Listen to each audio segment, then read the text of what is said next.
Assalamualaikum warahmatullahi wabarakatuh. Perkenalkan, nama saya Nazwa Putri Mawadda dari Program Studi Pendidikan Matematika Universitas Islam Negeri Raden-Patah Palembang. Pembuatan video ini bertujuan untuk memenuhi tugas akhir mata kuliah Administrasi dan Supervisi Pendidikan dengan dosen pengampu Ibu Diah Rahmawati, MPD.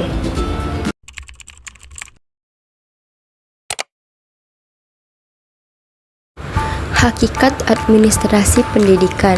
Administrasi pendidikan ialah sistem yang terdiri dari bagian-bagian yang berinteraksi untuk memantau apakah tujuan yang ditetapkan sudah tercapai.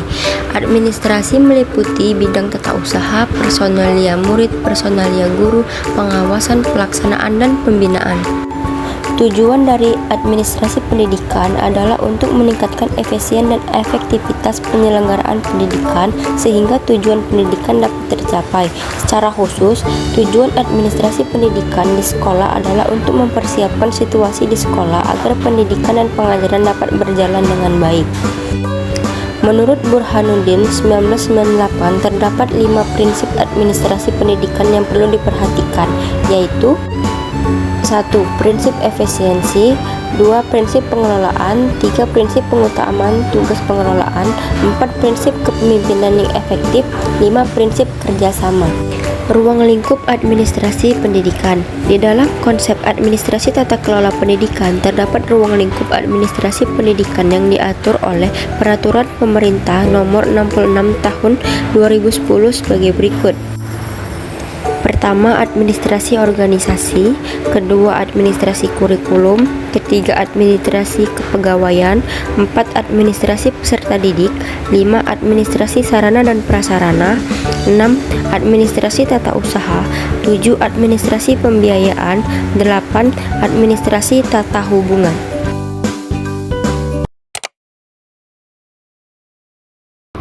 Tata laksana pendidikan atau yang sering disebut dengan istilah administrasi tata usaha, yaitu segenap proses kegiatan pengelolaan surat menyurat yang dimulai dari menghimpun, mencatat, mengelola, menggandakan, mengirim, serta menyimpan semua bahan keterangan yang diperlukan oleh organisasi. Dengan pengertian ini, maka tata laksana atau tata usaha bukan hanya meliputi surat menyurat saja, tetapi semua bahan keterangan atau informasi yang berwajib. Nah, fungsi tata laksana dalam pendidikan meliputi yang pertama, mengetahui secara umum kondisi real peserta didik pada proses pembelajaran yang berjalan di setiap tahunnya. Yang kedua, merencanakan jumlah siswa yang akan diterima untuk tahun ajaran berikutnya. Yang ketiga, kemampuan tata usaha sekolah dalam mendukung kegiatan yang urgent. Kemudian yang keempat, kemampuan mengelola administrasi sekolah seperti surat masuk dan keluar sesuai dengan pedoman persuratan instansial sekolah. Kemudian yang kelima, kemampuan pengelolaan administrasi pada instansi sekolah yang meliputi administrasi akademik, kesiswaan, serta kurikulum yang berlaku. Di mana tujuan administrasi tata laksana yaitu mendukung kelancaran pencatatan sejak penerimaan hingga siswa keluar sekolah. Yang kedua, membantu kelancaran data pegawai. Yang ketiga, mendukung penulisan penggandaan serta pencatatan hasil evaluasi. Kegiatan administrasi tata laksana yang pertama itu menyusun jadwal kalender seperti kalender akademik serta penulisan ke papan besar. Yang kedua itu penyusunan dalam pendaftaran siswa baru berupa pengisian buku induk, raport, kemudian pengurusan kepemimpinan sekolah, pengelolaan data pegawai seperti cuti, pensiun, presensi, dan statistik. Yang ketiga, mengurus surat masuk berupa menyimpan, mengirim surat keluar. Yang keempat itu inventarisasi dan kebutuhan berupa perencanaan. Kemudian administrasi tata laksana berbasis ICT adalah penerapan teknologi informasi dan komunikasi secara sistematis dalam proses administrasi. Nah, administrasi organisasi mencapai tujuan secara efektif, efisien, dan transparan dan akuntabel. Dan juga administrasi tata laksana berbasis ICT juga meningkatkan proses administrasi lebih cepat, tepat, transparan, kemudian meningkatkan efektivitas, efisiensi, dan akuntabilitas layanan sekolah. Contoh administrasi tata laksana berbasis ICT yaitu berupa sistem manajemen dokumen digital, penggunaan e-learning, dan juga pendaftaran online. Administrasi kesiswaan adalah proses pengelolaan kegiatan dari hal-hal yang berhubungan dengan siswa untuk mencapai tujuan pendidikan secara optimal. Administrasi kesiswaan merupakan proses pengurusan segala hal yang berkaitan dengan siswa, pembinaan selama siswa berada di sekolah sampai siswa mendapatkan pendidikannya melalui pendidikan bersuasana yang kondusif terhadap berlangsungnya proses belajar mengajar yang efektif. Adapun tujuan administrasi kesiswaan adalah mengatur kegiatan peserta didik mulai dari masuk sekolah sampai lulus sekolah. Pengaturan kegiatan peserta didik tersebut diarahkan pada meningkatkan mutu kegiatan belajar mengajar baik intra maupun ekstrakurikuler sehingga memberikan kontribusi bagi pencapaian visi, misi, dan juga tujuan sekolah serta tujuan pendidikan secara keseluruhan. Kegiatan yang dilaksanakan dalam rangka proses administrasi peserta didik dibagi menjadi 3 tahap, yaitu kegiatan administrasi pada awal tahun pembelajaran, administrasi selama tahun pembelajaran, dan juga akhir tahun pembelajaran. Kegiatan pada awal tahun pembelajaran yang perlu dilakukan oleh sekolah adalah melakukan penerimaan siswa baru dengan terlebih dahulu menentukan jumlah daya tampung siswa. Kegiatan selama tahun pembelajaran yang perlu dilakukan sekolah adalah melakukan pembinaan kepada siswa agar dapat berkembang sesuai kemampuan dan bisa mencapai tujuan sekolah. Beberapa hal yang dapat dilakukan sekolah untuk melakukan pembinaan kepada siswa adalah yang pertama, orientasi untuk siswa baru seperti kegiatan hari pertama sekolah yaitu masa orientasi siswa atau MOS. Yang kedua, peraturan kehadiran siswa yaitu keikutsertaan siswa secara fisik dan mental terhadap aktivitas di sekolah dan jam-jam efektif siswa di sekolah. Yang ketiga, promosi dan mutasi siswa. Promosi merupakan perpindahan siswa dari suatu kelas ke kelas lain yang lebih tinggi setelah persyaratan terpenuhi, dan mutasi adalah perpindahan siswa dari satu sekolah ke sekolah lain karena ada alasan tertentu. Yang keempat, tata tertib sekolah dengan tujuan untuk melatih kedisiplinan siswa. Dan yang kelima, ganjaran dan hukuman. Ganjaran adalah imbalan yang diberikan kepada siswa yang sifatnya menyenangkan karena prestasi yang telah diperoleh siswa. Sedangkan hukuman adalah imbalan yang sifatnya tidak menyenangkan yang diberikan kepada siswa karena tingkah laku yang dinilai oleh siswa tidak pada tempatnya. Kegiatan pada akhir tahun pembelajaran yang dilakukan sekolah adalah melaksanakan ujian seperti ujian nasional dan ujian akhir semester.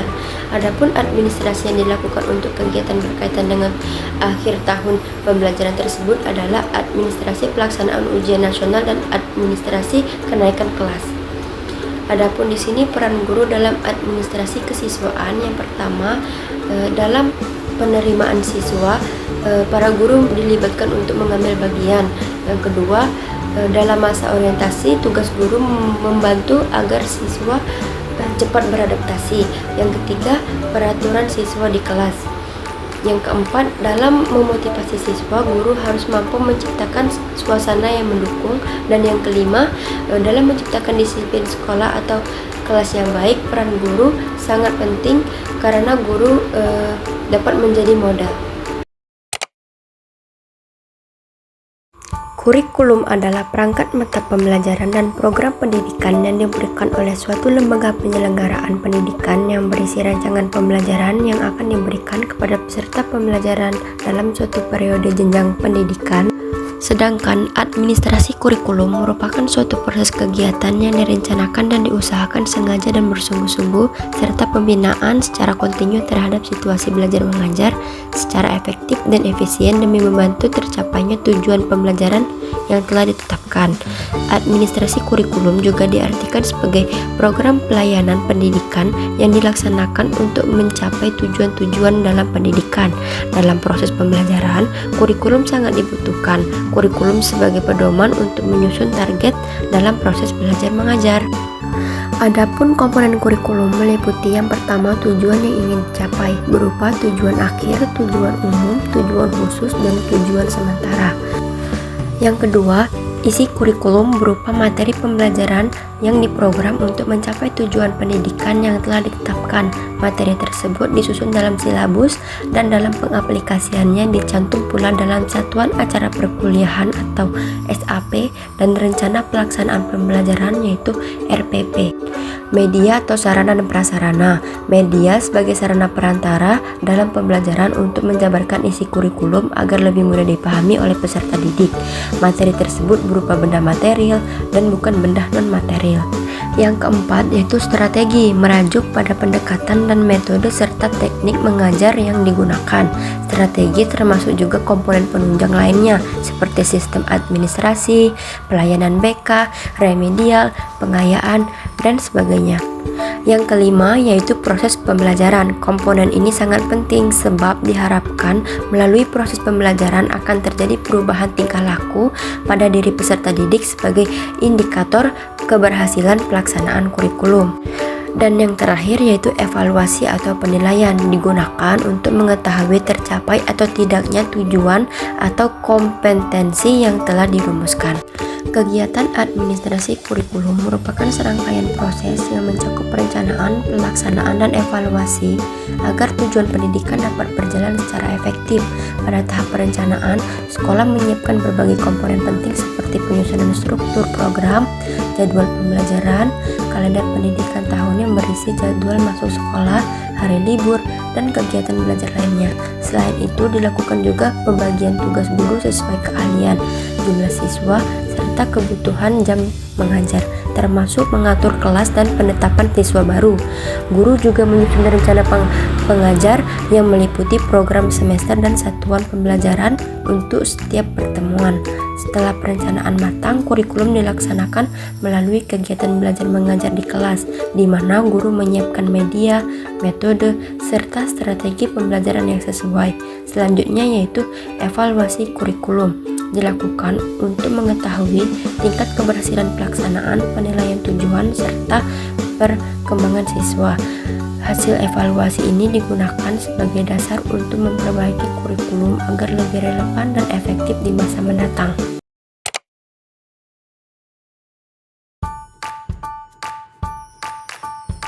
Administrasi personalia merupakan salah satu bagian dari manajemen yang berhubungan langsung dengan pengelolaan sumber daya manusia dalam suatu organisasi. Administrasi personalia juga diartikan sebagai keseluruhan proses pengaturan, pelayanan, serta pembinaan tenaga kerja agar dapat bekerja secara efektif dalam mencapai tujuan organisasi.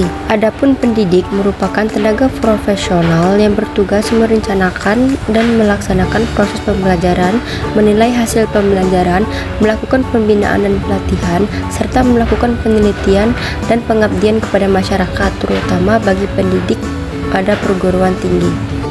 Sedangkan tenaga kependidikan merupakan tenaga yang bertugas merencanakan dan melaksanakan administrasi, pengelolaan, pengembangan, pengawasan, dan pelayanan teknis untuk menunjang proses pendidikan pada satuan pendidikan. Tenaga kependidikan selain pendidik mencakup pengelolaan satuan pendidikan, penilik, pengawasan, peneliti, pengembangan, tenaga keperpustakaan, tenaga laboratorium, teknis sumber belajar, tenaga administrasi, psikolog, pekerja sosial, terapis, tenaga kebersihan dan keamanan, serta tenaga dengan sebutan lain yang bekerja pada satuan pendidikan. Kegiatan dari administrasi personalia yang pertama yaitu perencanaan, rekrutmen, pembinaan dan pengembangan pegawai, promosi dan mutasi, konvensasi pegawai, penilaian pegawai, serta pemberhentian pegawai. Selanjutnya, administrasi sarana dan prasarana pendidikan, di mana sarana pendidikan adalah segala sesuatu yang langsung digunakan dalam proses belajar mengajar. Contohnya seperti meja, kursi, buku, alat peraga, laboratorium, dan media pembelajaran. Sedangkan prasarana pendidikan adalah segala fasilitas yang tidak langsung digunakan dalam proses pembelajaran, tetapi menunjang kelancaran kegiatan, contohnya seperti gedung sekolah, ruang kelas, lapangan, taman, dan sarana kebersihan.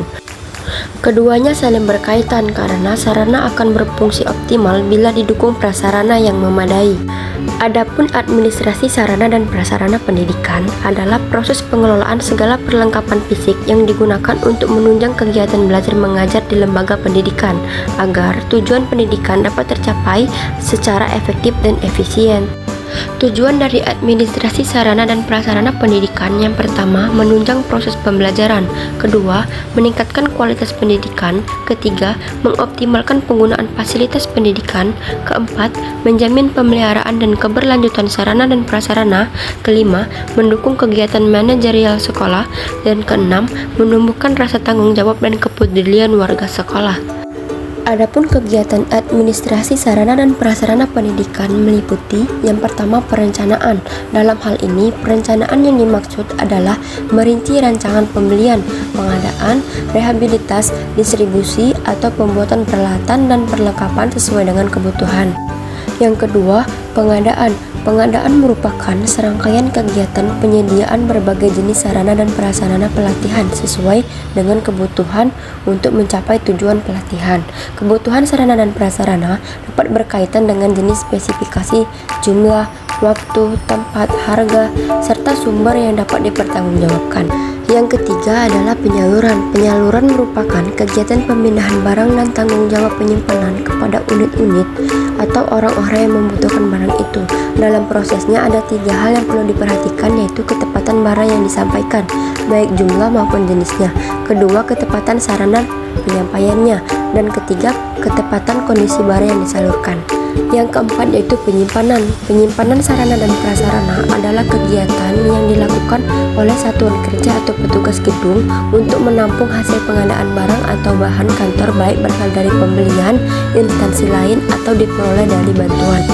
Yang kelima yaitu pemeliharaan, di mana pemeliharaan merupakan kegiatan menjaga atau mencegah dari kerusakan suatu barang sehingga barang tersebut kondisinya baik dan siap digunakan.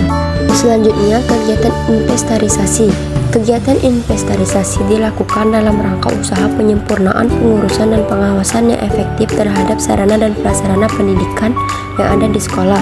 Melalui inventarisasi sarana dan prasarana pendidikan diharapkan akan tercapai ketertiban administrasi sarana dan prasarana pendidikan di sekolah, memberikan data dan informasi dalam rangka pendistribusian, pemeliharaan, pengawasan, dan penghapusan sarana dan prasarana yang ada di sekolah.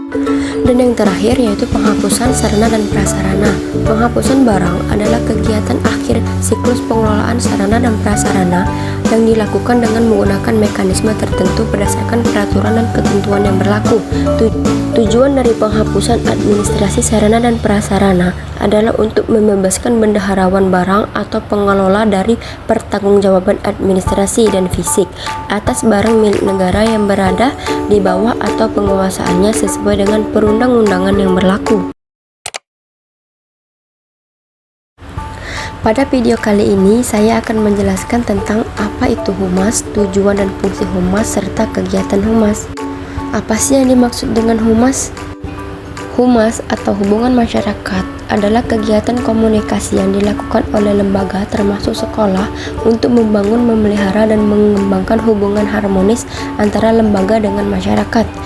Humas berfungsi sebagai jembatan yang menghubungkan sekolah dengan berbagai pihak seperti orang tua, masyarakat sekitar, pemerintah, dan instansi lainnya agar tercapai pemahaman dan kerjasama yang saling menguntungkan. Tujuan dari humas sendiri yang pertama untuk meningkatkan kualitas belajar dan pertumbuhan anak, kedua untuk meningkatkan pemahaman masyarakat dan pentingnya pendidikan dan meningkatkan kualitas kehidupan masyarakat, yang ketiga untuk mengembangkan antusiasme atau semangat saling bantu antara sekolah dengan masyarakat demi kemajuan kedua belah pihak. Fungsi hubungan sekolah dengan masyarakat dapat dirumuskan sebagai berikut. Yang pertama, Mengembangkan pengertian masyarakat tentang semua aspek pelaksana program kegiatan di sekolah. Kedua, dapat menetapkan bagaimana harapan masyarakat terhadap sekolah dan apa harapan-harapan mengenai tujuan-tujuan pendidikan sekolah. Ketiga, memperoleh bantuan secukupnya dari masyarakat untuk sekolah, baik finansial, material, maupun moral. Empat, menimbulkan rasa tanggung jawab yang lebih besar pada masyarakat terhadap kualitas pendidikan yang dapat diberikan oleh sekolah. Yang kelima, merealisasikan perubahan-perubahan yang diperlukan dan memperoleh fasilitas dalam merealisasikan perubahan-perubahan itu. Selanjutnya, mengikut sertakan masyarakat secara kooperatif dalam usaha-usaha memecahkan persoalan pendidikan. Dan yang terakhir yaitu meningkatkan semangat kerjasama antara sekolah dengan masyarakat dan meningkatkan partisipasi kepemimpinan untuk meningkatkan kehidupan dalam masyarakat. Kegiatan dari Humas itu terbagi menjadi 4. Yang pertama, perencanaan. Tujuan dari perencanaan ini adalah untuk menentukan strategi dan program kerja Humas yang efektif dan sesuai dengan kebutuhan organisasi serta kondisi masyarakat. Selanjutnya yaitu pelaksanaan. Tahap ini merupakan langkah krusial untuk menyampaikan informasi, membangun komunikasi, dan menjalin interaksi langsung dengan media maupun publik dengan strategi yang sudah ditetapkan. Hal ini meliputi menyebarkan pesan dan informasi kepada publik melalui berbagai saluran komunikasi seperti media massa, media sosial, dan website. Selanjutnya yaitu evaluasi. Tujuannya adalah mengetahui efektivitas komunikasi yang dilakukan dan mendapatkan data sebagai bahan perbaikan untuk program di masa depan. Dan tahap yang terakhir yaitu pelaporan. Pelaporan disusun secara sistematis meliputi tujuan, proses pelaksanaan, hasil yang dicapai, hambatan yang ditemui, dan solusi yang diambil selama melaksanakan program. Laporan biasanya berisi analisis efektivitas strategi komunikasi, feedback dari masyarakat dan media, serta rekomendasi untuk program selanjutnya. Dokumentasi ini menjadi catatan resmi yang mencerminkan pelaksanaan program serta capaian yang diperoleh. Selanjutnya yaitu administrasi keuangan pendidikan, di mana administrasi keuangan adalah suatu kegiatan yang dilakukan untuk memanajemen atau mengelola keuangan sekolah agar semua kebutuhan atau keperluan dalam sekolah dapat terpenuhi dengan baik, yang dilaksanakan secara bertanggung jawab, jujur, tertib, terbuka, efektif, dan efisien, sehingga tujuan yang diharapkan dapat tercapai dengan optimal. Dalam mengelola dana pendidikan, ada beberapa prinsip yang harus diperhatikan.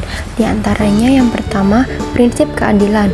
Maksudnya, tidak ada perbedaan dalam memberikan akses pelayanan kepada peserta didik dan tanpa memandang latar belakang, ras, maupun agama. Kedua, prinsip efisiensi. Maksudnya dilakukan dengan cara mengoptimalkan mutu dan layanan pendidikan yang prima. Selanjutnya, prinsip transparansi. Maksudnya dapat dipertanggungjawabkan secara transparan kepada stakeholder dan dapat diaudit dengan memenuhi asas kepatutan dan tata kelola yang baik. Selanjutnya, prinsip akuntabilitas publik. Maksudnya, kegiatan yang dilakukan penyelenggara pendidikan dapat dipertanggungjawabkan kepada pemangku kepentingan sekolah. Selanjutnya, sumber hukum pendanaan pendidikan. Yang pertama, Pasal 31 Ayat 4 Undang-Undang Dasar 1945 memberikan amanat kepada pemerintah negara Indonesia untuk menetapkan anggaran pendidikan sebesar 20% dari anggaran belanja negara. Selanjutnya, Pasal 11 Ayat 2 Undang-Undang Nomor 20 Tahun 2003 menyatakan bahwa pemerintah dan pemerintah daerah wajib menjamin tersedianya anggaran demi terlaksananya pendidikan bagi setiap warga negara yang berusia 7-15 tahun. Kemudian Undang-Undang Nomor 14 Tahun 2005 tentang guru dan dosen. Pasal 13 Undang-Undang tentang guru dan dosen menyatakan bahwa pemerintah dan pemerintah daerah wajib menyediakan anggaran untuk peningkatan kualifikasi akademik dan sertifikasi pendidikan bagi guru dalam jabatan yang telah diangkat oleh satuan pendidikan yang diselenggarakan oleh pemerintah, pemerintah daerah, dan masyarakat. Selanjutnya, Peraturan Pemerintah Nomor 48 Tahun 2008 tentang penganggaran pendidikan menyatakan bahwa pendanaan pendidikan menjadi tanggung jawab bersama antara pemerintah, pemerintah daerah, dan masyarakat. Selanjutnya, Peraturan Menteri Pendidikan Nasional Nomor 19 Tahun 2007 tentang Standar Pengelolaan Pendidikan. Pedoman dan pengelolaan dana dalam standar pembiayaan pendidikan juga didasarkan pada Peraturan Mendiknas Nomor 19 Tahun 2007 tentang Standar Pengelolaan Pendidikan. Dan yang terakhir yaitu Surat Keputusan Menteri Pendidikan Nasional Nomor 32 Tahun 2018 tentang Standar Pelayanan Minimal Pendidikan. Dalam pasal 1 ayat 1 Peraturan Menteri ini, standar pelayanan minimal atau SPM pendidikan adalah ketentuan mengenai jenis dan mutu pelayanan dasar pendidikan yang merupakan urusan pemerintahan wajib yang berhak diperoleh setiap peserta didik secara minimal. Kegiatan administrasi keuangan pendidikan. Yang pertama, perencanaan atau penganggaran keuangan. Penganggaran merupakan kegiatan atau proses menyusun anggaran. Sementara itu, anggaran atau budget adalah rencana operasional yang dinyatakan secara kuantitatif dalam bentuk satuan uang dan digunakan sebagai pedoman dalam melaksanakan kegiatan-kegiatan lembaga dalam kurun waktu tertentu. Kedua, tahap pelaksanaan atau akunting menjelaskan bahwa akuntansi merupakan proses pencatatan dan pengelompokan kejadian-kejadian ekonomi dalam bentuk yang teratur dan logis dengan tujuan penyajian informasi keuangan yang dibutuhkan untuk mengambil keputusan. Tahap yang terakhir yaitu tahap penilaian atau auditing. Pengumpulan dan auditing adalah proses pengevaluasian bahan bukti tentang informasi yang dapat diukur mengenai entitas ekonomi yang dilakukan. Seseorang yang kompeten dan independen dapat menentukan dan melaporkan kesesuaian informasi dimaksud dengan kriteria yang telah ditetapkan. Auditing seharusnya dilakukan dengan seorang yang independen dan kompeten. Supervisi pendidikan. Secara semantik, supervisi pendidikan adalah pembinaan yang berupa bimbingan atau tuntunan ke arah perbaikan situasi pendidikan pada umumnya dan peningkatan mutu belajar mengajar pada khususnya. Para ahli memberikan berbagai definisi, tetapi prinsipnya mempunyai makna yang sama. Menurut Kimball Wells, supervisi adalah bantuan dalam mengembangkan situasi mengajar yang lebih baik. Menurut Piet Suhertian, supervisi adalah usaha memberi layanan kepada guru-guru baik secara individual maupun secara berkelompok dalam usaha memperbaiki pengajaran. Kata kunci supervisi adalah memberikan layanan dan bantuan. Adapun tujuan dari supervisi pendidikan itu terbagi menjadi dua, yaitu tujuan umum dan tujuan khusus, di mana tujuan umum supervisi adalah memberikan bantuan teknis dan bimbingan kepada guru dan staf sekolah lain agar personel tersebut mampu meningkatkan kualitas kinerjanya. Selanjutnya tujuan khusus. Maka di sini akan dikembangkan beberapa tujuan khusus supervisi. Yang pertama, membantu guru agar dapat lebih mengerti atau menyadari tujuan pendidikan di sekolah dan fungsi sekolah dalam usaha mencapai tujuan pendidikan tersebut.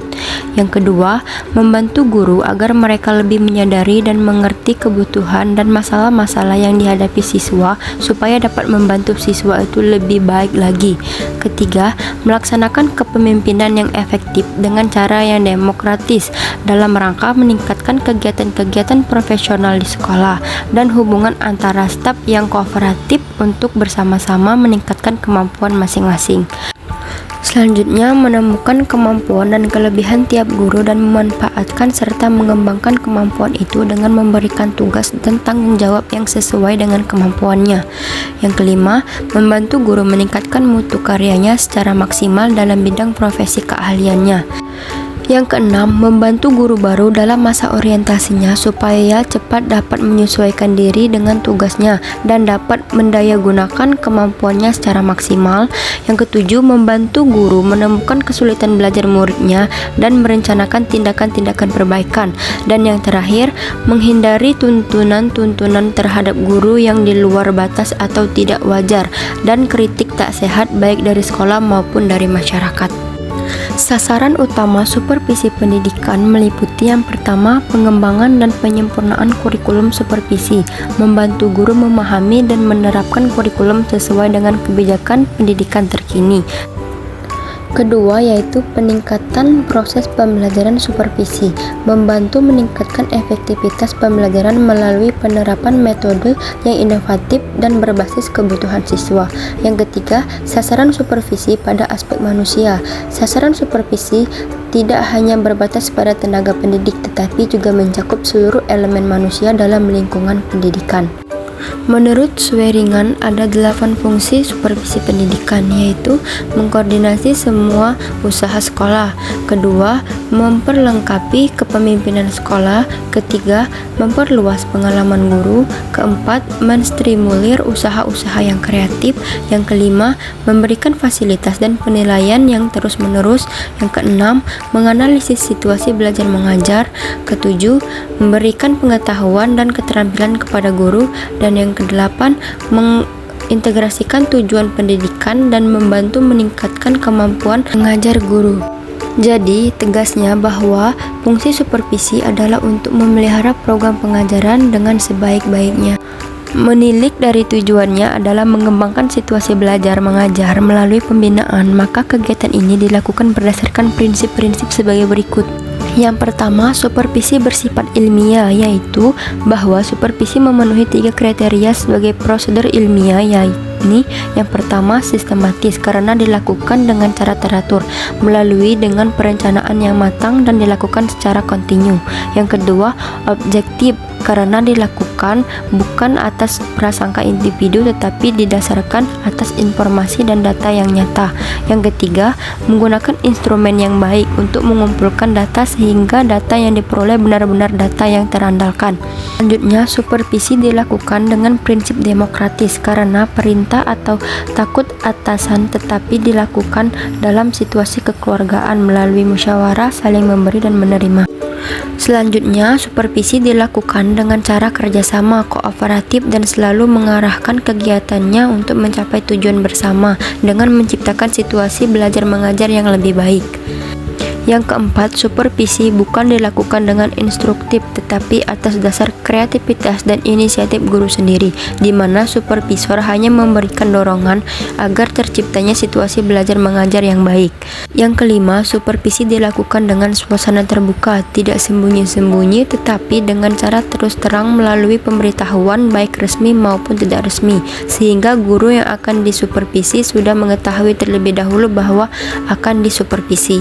Yang terakhir, supervisi bukan hanya tertuju kepada suatu atau lebih unsur yang ada di sekolah, tetapi meliputi guru, kepala sekolah, pegawai tata usaha, dan objek meliputi kurikulum, sarana, pembiayaan, kesiswaan, kegiatan humas, dan tata laksana.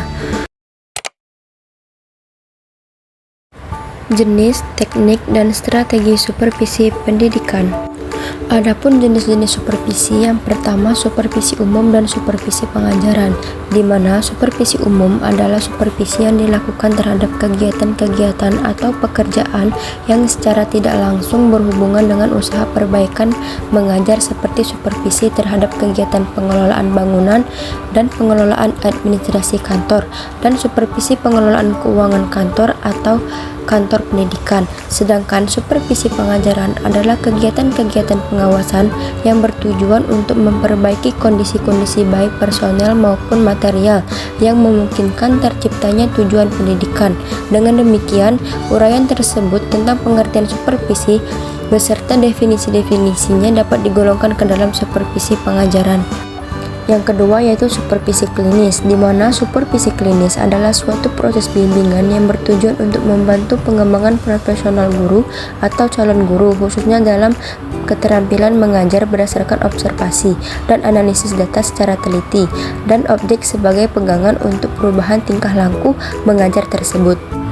Umumnya, alat dan teknik supervisi dapat dibedakan menjadi 2 macam, yaitu teknik yang bersifat individual dan teknik yang bersifat kelompok, di mana teknik yang bersifat individual merupakan teknik yang dilaksanakan untuk seorang guru secara individual. Teknik supervisi individual adalah pelaksanaan supervisi yang diberikan kepada guru tertentu yang mempunyai masalah khusus dan bersifat perorangan.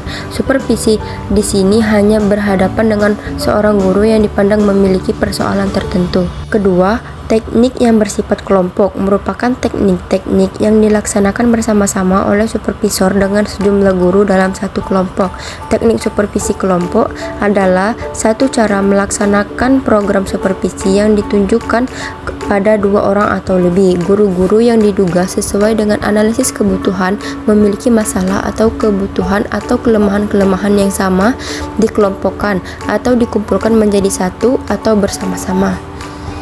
Kedua teknik tersebut merupakan teknik supervisi yang bersifat akademik, yaitu menitik beratkan pada pengamatan supervisor terhadap kegiatan akademis berupa pembelajaran baik di dalam maupun di luar kelas. Adapun strategi dasar yang dapat dilakukan supervisor dalam supervisi pendidikan meliputi hal-hal berikut ini. Yang pertama, meneliti dan mengamati pelaksanaan tugas Kepsek atau guru. Yang kedua, menentukan apakah pelaksanaan tugas suatu sekolah baik atau buruk. Yang ketiga, memperbaiki hal-hal yang dianggap kurang sesuai dengan harapan supervisor. Yang keempat, memberikan bantuan kepada Kepsek atau guru untuk mengadakan perbaikan pelaksanaan tugasnya. Yang kelima, mengadakan kerjasama dengan kepala sekolah dan guru untuk menciptakan situasi belajar mengajar yang lebih baik. Instrumen supervisi pendidikan adalah sebuah alat berupa tes, angket, dan sebagainya yang digunakan untuk mengumpulkan data yang berfungsi untuk memudahkan pelaksanaan supervisi atau pengawasan terhadap satuan pendidikan, sehingga bisa tercapai pendidikan yang berkualitas. Adapun contoh format instrumen supervisi pendidikan sebagai berikut.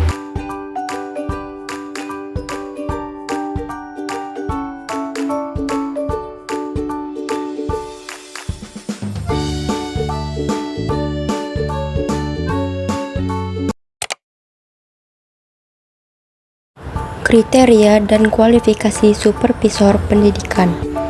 Supervisor pendidikan adalah staf pendidikan yang diberikan tanggung jawab untuk membina, membimbing, dan mengawasi guru serta kegiatan belajar di sekolah. Supervisor bertugas untuk memastikan bahwa proses pendidikan berlangsung dengan lancar, mulai dari tahap perencanaan, pelaksanaan, hingga tahap penilaian. Adapun kriteria supervisor pendidikan meliputi: pertama, memiliki sikap dan kepribadian yang baik. Pengawas perlu memiliki sifat yang bisa diteladani seperti kejujuran, kesabaran, keramahan, dan keadilan. Sikap yang baik membuat para guru merasa nyaman saat mendapatkan bimbingan, sehingga proses pengawasan tidak terkesan menegangkan. Yang kedua, memahami ilmu pengajaran dan kurikulum. Supervisor harus mengetahui cara mengajar yang efektif, memahami kurikulum yang ada, serta mengenal berbagai metode pembelajaran dan cara penilaian. Dengan pengetahuan ini, supervisor dapat memberikan saran dan arah yang sesuai dengan kebutuhan guru dan perkembangan pendidikan.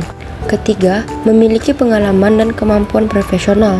Supervisor sebaiknya memiliki pengalaman mengajar dan wawasan yang luas tentang apa yang terjadi di kelas. Dengan pengalaman ini, supervisor lebih mampu memahami kesulitan guru dan dapat memberikan contoh atau solusi yang realistis dan sesuai keadaan lapangan. Keempat, mampu berkomunikasi dengan baik. Supervisor harus bisa menyampaikan pesan atau saran dengan cara yang mudah dimengerti dan tidak menyinggung perasaan. Komunikasi yang baik dapat membantu membangun suasana supervisi yang menjadi terbuka dan saling mendukung. Yang kelima, mampu menemukan masalah dan memberi solusi. Supervisor perlu memiliki kemampuan untuk melihat apa yang menjadi masalah dalam pembelajaran, menganalisis penyebabnya, lalu membantu guru mencari langkah perbaikan. Keterampilan ini sangat penting agar pengawasan benar-benar berkontribusi pada peningkatan mutu pembelajaran, bukan sekadar memberikan penilaian. Yang terakhir, terbuka terhadap inovasi dan perubahan. Supervisor harus mau untuk mempelajari hal-hal baru, mengikuti kemajuan teknologi dan metode pengajaran, serta mendukung guru dalam berinovasi. Secara umum, kualifikasi supervisor dapat ditinjau dari 3 aspek utama. Yang pertama, tingkat pendidikan dan keahlian. Tingkat pendidikan dan keahlian menjadi syarat utama karena seorang supervisor harus memahami teori pendidikan, metodologi pengajaran, dan manajemen sekolah, serta keadaan di lapangan. Setiap calon pengawas harus memiliki kualifikasi akademik yang sesuai dengan jenjang atau bidang yang akan diawasinya. Kedua, jabatan, pangkat, dan pengalaman kerja. Selain pendidikan, pengawas perlu memiliki pengalaman kerja yang cukup karena tugas supervisi sangat berkaitan dengan pemahaman mengenai situasi aktual di sekolah. Yang terakhir yaitu usia. Berbagai peneliti menunjukkan bahwa umumnya usia pengawas berkisar 52 tahun dengan masa kerja PNS sekitar 26 tahun dan masa kerja sebagai pengawas sekitar 6,5 tahun. Situasi ini menunjukkan bahwa sebagian besar pengawas berada pada akhir masa karir mereka, sehingga waktu untuk berkarya dan mengembangkan diri cukup terbatas. Supervisi dan proses penjaminan mutu pendidikan. Penjaminan mutu pendidikan adalah suatu proses penetapan dan pemenuhan standar mutu pengelolaan pendidikan secara konsisten dan berkelanjutan, sehingga stakeholder memperoleh kepuasan. Penjaminan mutu pendidikan adalah proses sistematis dan berkelanjutan untuk menetapkan standar mutu, memastikan pemenuhan secara konsisten, serta melakukan perbaikan berkelanjutan agar layanan pendidikan mencapai tujuan yang ditetapkan dan memenuhi kepuasan. Proses penjaminan mutu pendidikan. Yang pertama, tahap perencanaan atau plan. Tahap ini merupakan langkah awal dalam penjaminan mutu yang sangat krusial. Kedua, tahap pelaksanaan. Setelah perencanaan matang disusun, tahap berikutnya adalah tahap pelaksanaan atau implementasi. Dalam Islam, pelaksanaan harus dilakukan dengan penuh kesungguhan, disiplin, dan profesionalitas. Ketiga, tahap evaluasi. Evaluasi atau pemeriksaan merupakan tahap yang mengukur sejauh mana pencapaian terhadap standar dan target yang telah ditetapkan. Yang keempat, tahap tindak lanjut. Berdasarkan hasil evaluasi, dilakukan tindak lanjut berupa perbaikan dan peningkatan mutu. Yang kelima, prinsip-prinsip dalam proses penjamin mutu perspektif Islam. Hubungan supervisi dengan penjaminan mutu pendidikan. Yang pertama, supervisi sebagai bagian dari siklus PDCA. Dalam siklus PDCA, penjaminan mutu supervisi terutama berperan dalam tahap evaluasi dan tindak lanjut. Melalui supervisi, pelaksanaan program dapat dievaluasi dan tindakan perbaikan dapat dirumuskan dan diimplementasikan. Kedua, supervisi sebagai mekanisme quality control. Supervisi berfungsi sebagai alat kontrol kualitas untuk memastikan bahwa proses pendidikan berjalan sesuai dengan standar dan menghasilkan output yang berkualitas. Yang ketiga, supervisi sebagai pendorong continuous improvement. Melalui supervisi yang berkelanjutan, budaya perbaikan terus-menerus dapat ditumbuhkan. Ini sejalan dengan konsep istiqomah dalam Islam dan prinsip kaizen dalam manajemen mutu.